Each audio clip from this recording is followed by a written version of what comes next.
شادی کی پہلی رات اپنی بیوی کے ساتھ یہ 3 کام لازمی کرو۔ السلام علیکم ناظرین، ایک اور ویڈیو میں خوش آمدید۔ ناظرین، جیسا کہ آپ جانتے ہیں کہ سہاگ رات ایک ایسی رات ہوتی ہے جو آپ کو اور آپ کی بیوی کو ساری زندگی یاد رہتی ہے۔ اس لیے اس رات ایسا طریقہ اختیار کرنا چاہیے کہ بیوی آپ سے مطمئن ہو جائے اور اس کے جسمانی اور جنسی خواہش مکمل طور پر پوری ہو جائے۔ یہ ویڈیو صرف ایجوکیشن کے مقاصد کے لیے بنائی گئی ہے، کوئی بھی شخص اس کا غلط پتہ نہ لے۔ شکریہ۔ نمبر 1، نوافل ادا کرنا۔ ناظرین، سہاگ رات میں اپنے کمرے میں داخل ہونے کے بعد سب سے پہلے 2 رکعت نماز نفل ادا کریں اور اس کے بعد فوراً جا کر اپنی بیوی کو گفٹ پیش کریں۔ اس کے بعد کچھ باتیں کرنے کے بعد آپ اپنے بیڈ پر لیٹ جائیں اور اس کے بعد اپنی بیوی کے جسم پر تمام زیورات وغیرہ اتارنے کا حکم دینا ہے۔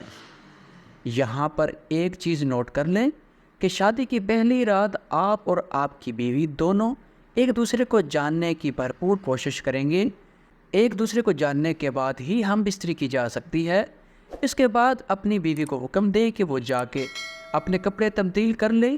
اگر کھانے کے لیے سائڈ ٹیبل پر کچھ رکھا ہو تو وہ بھی کھا لیں۔ ایسا بہت کم ہوتا ہے کہ لوگ شادی کی پہلی رات بہت زیادہ کھاتے ہیں۔ جو کچھ بھی کھانا ہو خود اور اپنی بیوی کو ضرور کھلائے۔ نمبر 2، بیوی کو گرم کرنا۔ اگر شادی کی پہلی رات اپنی بیوی کو دیوانہ کرنا چاہتے ہو تو ہم بستری سے پہلے اپنی بیوی کو مکمل گرم کرو۔ اس کے لیے آپ کو بیوی کے جسم پر ہاتھ پھیرنا ہے اور پھر آہستہ آہستہ اس کے ہونٹوں پر کسیں کرنی ہے اور اپنے ہاتھ کو اس کی شرمگاہ تک لے جانا ہے۔ ایسا کرنے سے عورت کی شرم ختم ہو جائے گی اور وہ مینٹلی طور پر ہم بستری کے لیے تیار ہو جائے گی۔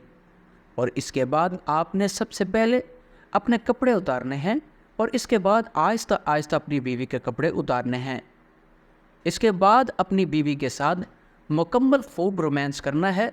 یہ یاد رکھیں، رومانس سے پہلے کبھی بھی ہم بستری نہیں کرنا۔ اگر عورت گرم نہ ہوئی ہو اور آپ نے دخول کر دیا تو عورت آپ سے مطمئن نہیں ہوگی۔ عورت کو نیچے لٹا کر اس کے اوپر لیٹ جانا ہے اور اس کے بعد اس کے جسم کے ساتھ کھلواڑ کرنا ہے۔ اس کے بعد اپنی بیوی کا سینہ دبانا ہے۔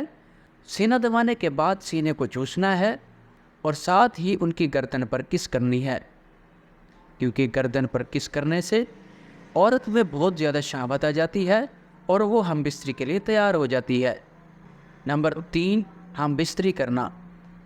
اگر شادی کی پہلی رات اپنی بیوی کو دیوانہ کرنا چاہتے ہو تو شادی کی پہلی رات اس کے ساتھ ہم بستری لازمی کرو۔ شادی کی پہلی رات اپنی بیوی کی شرمگاہ میں نفس کو آہستہ آہستہ ڈالنا ہے۔ یہاں پر عورت کو کافی درد ہو سکتا ہے اور وہ یہاں پر بے ہوش بھی ہو سکتی ہے، کیونکہ عورت کی شرمگاہ کے اوپر ایک پردہ ہوتا ہے جس کے ٹوٹنے سے عورت کو تکلیف ہو سکتی ہے۔ جب آپ کو محسوس ہو کہ آپ کا نفس مکمل طور پر گہرائی میں پہنچ چکا ہے تو آپ نے ایک دم زور کے ساتھ اندر کر دینا ہے، جس کی وجہ سے عورت کی سیل ٹوٹ جائے گی۔ شادی کی پہلی رات ہمیشہ یہ یاد رکھو کہ اس رات ہمیشہ لڑکی کو لٹا کر ہم بستری کیا کرو اور اس کے علاوہ کوئی دوسری پوزیشن ہرگز نہ لو، کیونکہ اس سے عورت کو بہت زیادہ تکلیف ہو سکتی ہے، کیونکہ وہ پہلی بار ہم بستری کر رہی ہوتی ہے۔ لہٰذا اس پوزیشن میں سیل توڑنے کے بعد آپ کسی بھی پوزیشن میں ہم بستری کر سکتے ہیں۔ شادی کی پہلی رات ہمیشہ آہستہ آہستہ سیکس کرو، کیونکہ زیادہ زوردار جھٹکے مارنے سے عورت کو تکلیف ہوتی ہے اور وہ آپ سے نفرت کر سکتی ہے۔ تو یہ تھی ہماری آج کی ویڈیو۔ مزید اس طرح کی ویڈیوز کے لیے میرے چینل کو لازمی سبسکرائب کر لیں۔ ایک اور زبردست ویڈیو کے ساتھ حاضر ہوتے ہیں، تب تک کے لیے مجھے دیجیے اجازت۔ اللہ حافظ۔